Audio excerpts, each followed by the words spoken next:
falar sobre uma polêmica que toma conta aqui da nossa audiência, que são as imagens do Ministério da Justiça, né? Você deve estar acompanhando essa história. A CPMI que investiga, né, o ato requisitou as imagens do Ministério da Justiça. Pois bem, só para trazer aqui o histórico cronológico dessa história. Aí o Dino se recusou no primeiro momento a entregar as imagens, disse que só o faria com a autorização do Alexandre de Moraes. Então o Alexandre de Moraes autorizou a entrega das imagens e foram entregues lá. Ao avaliar as imagens, a CPMI descobriu que estava faltando muita coisa. Só para você ter uma ideia, são 92 câmeras lá no Ministério da Justiça. Isso segundo a empresa que é contratada para fazer o monitoramento dessas câmeras. Só entregar imagem de 2. Tem 90 câmeras que as imagens estavam em algum lugar incerto e não sabido. Agora nós descobrimos o que aconteceu. Segundo o Flávio Dino, a empresa que monitora as câmeras apagou as imagens. Você acredita num negócio desse? Eu não sei, porque eu não acredito mesmo. Eu não acredito. Eu acho que tem uma história mal contada e vou falar aqui tranquilamente. Então, segundo o Ministério da Justiça, né, comandado pelo Flávio Dino, ocorreu o seguinte: a empresa lá tem um contrato que só guarda as imagens por 15 dias para liberar espaço no servidor.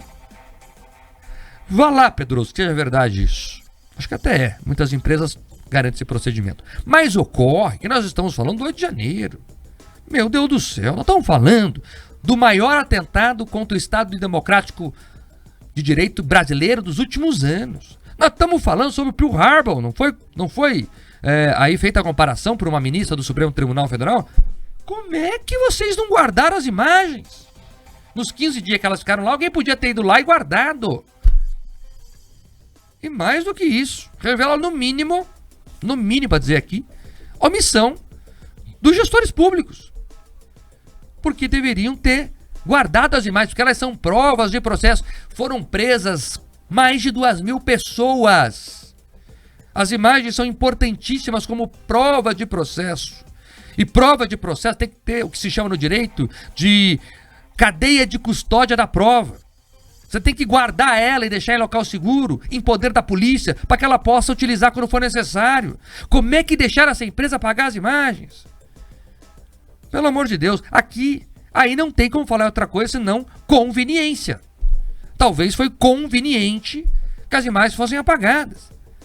Aí vai o Flávio Dino ontem dizer, não, porque eu mandei aqui o meu número 2, o tal do Capelli, verificar as imagens que puderem ser recuperadas dos celulares. Nós não queremos imagem de celular, Flávio Dino. Nós queremos saber a imagem da câmera de segurança que está lá sendo paga pelo dinheiro do povo, inclusive. Pedroso, eles estão falando que jogaram no lixo 90 câmeras de segurança porque a empresa pagou e tá tudo certo, né? E a gente não consegue contar essa história. Esse é o grande problema. Eu não sei o que tem nas imagens, eu quero ver. As imagens mostram, por exemplo, quem entrou no Ministério da Justiça no domingo. A imagem da câmera lá sumiu, sabe? A recepção central sumiu. Então, nós precisamos passar essa história limpo. Eu acho que nós tínhamos que convocar uma força-tarefa de especialistas em informática. Eu sempre escuto falar o seguinte: informática sempre dá para fazer alguma coisa. Eles recuperam até o impensável. Acho que vale o esforço, porque tem alguma coisa nessas imagens que foram apagadas que alguém não quer mostrar. Mark, me permita uma correção pontual. Bem pontual. Não foram 90 câmeras. Eu fui olhar um detalhe do contrato divulgado pela imprensa. 185 câmeras estão ali abarcadas no contrato dessa empresa com o Ministério da Justiça. É que todas não são... É importante falar isso. São 92 no Ministério, Pedroso. As outras todas ficam em locais acessórios, outros departamentos que não estão no prédio central. Perfeito. Viu? Fui fazer uma correção, tomei uma correção. Mas tá certo. O contrato final é isso. Mas só ficam 92 no prédio do Ministério. Mas essa é a vantagem de ter mais de uma pessoa analisando, inclusive, essa documentação. O que eu quero trazer aqui é que, vejam só, são muitas câmeras, são muitos dados. E perceba, o Flávio Dino mostrou muita resistência em não apresentar as câmeras depois do problema que aconteceu com o G. Dias no Palácio. Lembram que ele também não queria entregar as câmeras, ele também avisou que não tinha recebido alguns relatórios, depois perceberam que o relatório foi adulterado. Ou seja, as câmeras de segurança, elas desmontam as narrativas. Quando o Mark traz aqui, olha, elas mostram quem entrou, além de quem entrou, mostram o horário que entrou, mostram o tempo que permaneceu.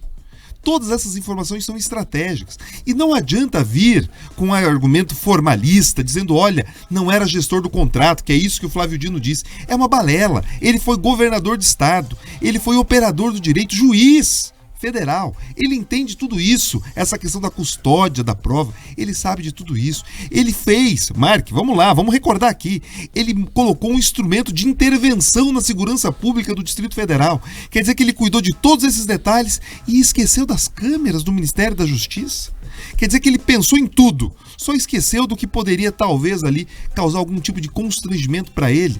Então, esse é no mínimo motivo para ele ser convocado, não convidado, no Congresso Nacional, prestar esclarecimentos e talvez ter ali algum tipo de ação, algum processo contra ele, porque se não houve ali falta de responsabilidade, falta de zelo com a questão pública, Mark, eu não sei o que aconteceu, porque é uma vergonha um ministro que se recusa a entregar e depois quando vai entregar diz que ele já não tinha mais o material. Parece criança, sabe? Dizendo, olha, o meu cachorro comeu meu trabalho escolar quando a professora vem cobrar se fez a lição de casa. É isso. Pelo jeito, no Flávio Dino ali, o cachorro comeu as imagens do dia 8 de janeiro.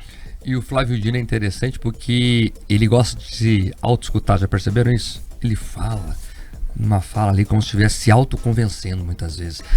A Carolina Alves, se jogaram 90, como é que salvaram a imagem de duas? Eles explicaram isso, Carolina. A história é a seguinte, veja só você, minha cara ouvinte, e toda a nossa audiência. Diz que eles tinham as 92 câmeras, mas aí a Polícia Federal só achou importante as imagens dessas duas e preservou essas. As outras não seriam importantes, né? E aí se perderam lá no processo automático de apagar as imagens a cada 15 dias. Veja que tem gente do judiciário que comparou isso a Pearl Harbor. Imagina só se não fosse. Que não ia ter nenhuma daí. Eu fico imaginando aqui, Pedroso, e daí é inevitável fazer a comparação aqui. Imaginem vocês, vamos voltar aqui naquela reunião ministerial do Bolsonaro. Lembram daquela lá? Que deu uma confusão, que o Moro saiu depois, foi uma confusão. Imagine se o Bolsonaro estivesse apagando aquelas imagens daquela reunião. O que aconteceria com o Brasil? Meu Deus do céu. Então é isso, né? Mas a imprensa não tá nem aí, apagou as imagens lá. Foi sem querer, vai, toca em frente, né? Então você vê que são dois pesos, duas medidas mesmo, né? Quando se há um governo que parte da mídia gosta e quando não se há.